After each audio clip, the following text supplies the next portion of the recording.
Hello Internet, my name is Vedrit and welcome back to my monthly development update video for the False World. Now for those that don't know, I had decided to take a bit of a break from working on the False World to kind of cool off and re-energize, but mainly to refocus. And so we're back, at long last, and focused I have been. I've gotten quite a few things done in the past couple weeks since I decided to start back up again. So let's go ahead and jump right in, show you what I've been working on.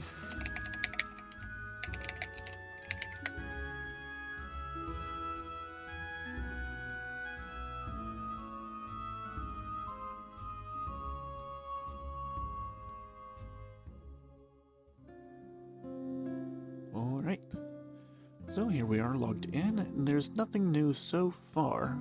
I've done some things behind the scenes. The trees and rocks, I took an optimization pass at them to make the client run a lot smoother with a much higher frame rate, and this also improved the performance of the server.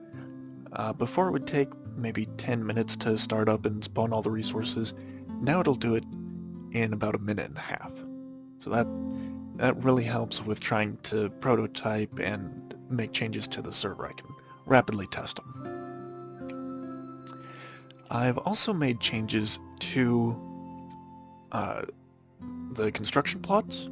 There are several changes that we're going to see here, so let's go ahead and click on this. And the first thing that we can see here is that there are two new buildings here. One of the things is I've changed how this was handled. Before I had it set up to where I would have to have different versions of this window for the different size buildings that one could construct.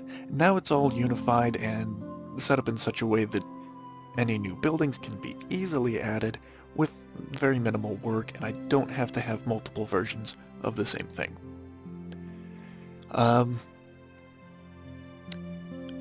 Claudia, our artist, has also provided new previews for the buildings, which is kind of nice. We had an old version of the house and the granary. And on the house here, we'll notice something here that I've not really improved this much, but we can see that there are some new items listed here in the cost. We got logs and planks, chunks and blocks.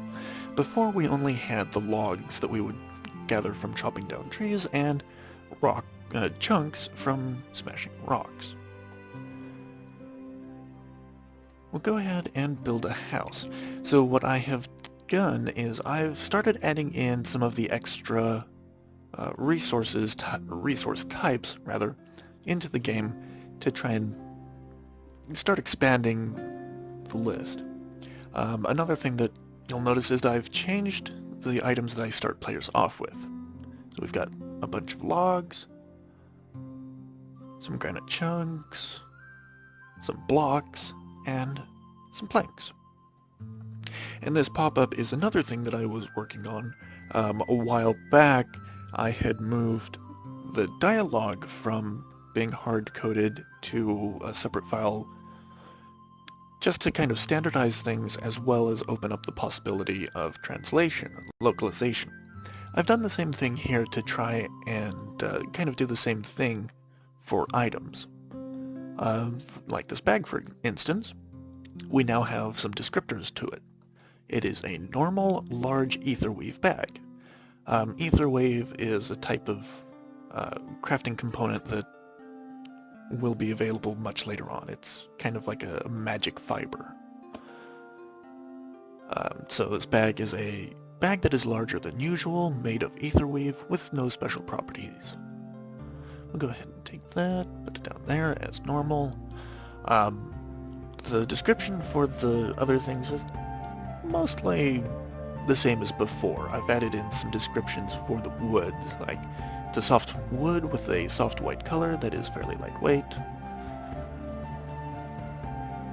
and granite, hard igneous rock with a light gray color. Go ahead and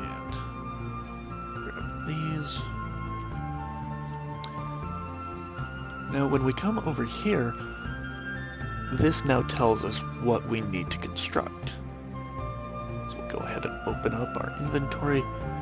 I don't have any way of splitting stacks at the moment. That'll probably be the next thing that I work on. But we'll go ahead and throw those in there. And so now it tells us that we have a bunch of stone and wood items in the storage. Similar to before, we'll start the crafting. And voila, there's our house. One of the other things that I worked on, if we go into the building information, is I've implemented workforce. So this house provides 2 workers to this location. So go ahead and do that. Go, never mind. Then we'll go into the inventory, take these out. Because we are going to go over to this other construction plot here. And we are going to build the Woodworker. That takes 15 wood logs, and we have 28. And I'll show you why we have extra here in a moment. So just like before, take these, put them in, and start building. And there we are, we've got our fancy new woodworking hut, rather. So now if we go into the building information here, it says there are 0 workers here, and the building is working at 0% efficiency, and it has 0 tasks. We'll go ahead and I've set this up to where it calculates efficiency, where if we had more than 2 workers, you get diminishing returns on workers. So if we had 3, then it would work at something like, I think it was 135%. 4 workers was 150%, and so on and so forth. You get less efficiency per additional worker. Kind of the concept of having too many cooks, as they say. So we'll just leave it at 2. Go in, building information, 2 workers, 100% efficiency, 0 tasks. Now this I've spent a fair bit of time working on because there were some other bugs that I needed to fix. But we can go in here and we can start a task to process those logs into planks. So if we change this drop down here, we can have it select any logs that are in the building inventory and turn them into planks, or we can set it to only select pine or oak, and we'll get the corresponding plank count. We'll just leave it at any, and we can set it to run so long as there are workers and resources for it to use. But for now, I'll just set it to do 5 runs, and we'll hit confirm. We'll just leave that. Now, that particular process takes 30 seconds per run. And while that's running, we'll go over here. I've started connecting things up to the center tile to provide information to it. So this is largely unchanged, but here we are, it tells us the workforce, and since we've assigned both of our workers to the woodworking hut, we of course have 0 workers. So we should have a couple items done, so we'll go back over here. And we will go into the inventory, and there we are. So we've got some pine planks here. It says we've got 3 of them. We're now down to 11 pine planks. We had 13, so this one would have taken it down to 12, and it's working on another one right now.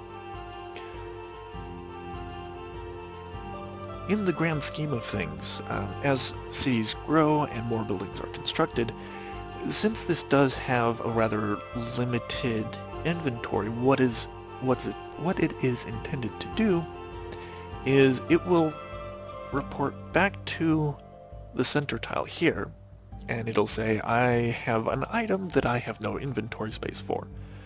And the center tile here will have a list of buildings sorted by various requirements, and it'll reply back, well, this building will have a slot for you, and so it'll send the inventory over to that building.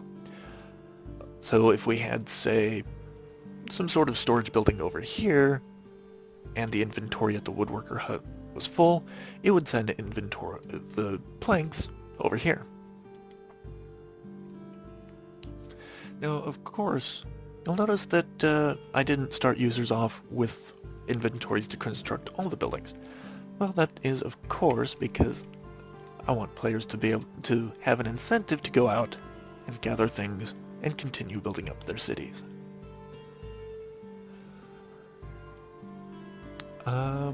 I've also been working on some bug fixes for like the player-to-players.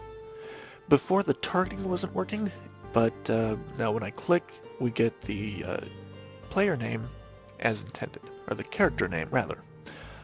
I've also worked on the timing and update rate. I think it was in practice coming out to being like 3 to 5 seconds delay between when a player would start moving and when it would show up on other players. So I've just hopped over to the other screen and started moving, and there is a bit of a delay still, but it is much better than it was before. I'll still need to work on this a bit, try and narrow down where the delays are, but it is much improved, and I would say it's playable now.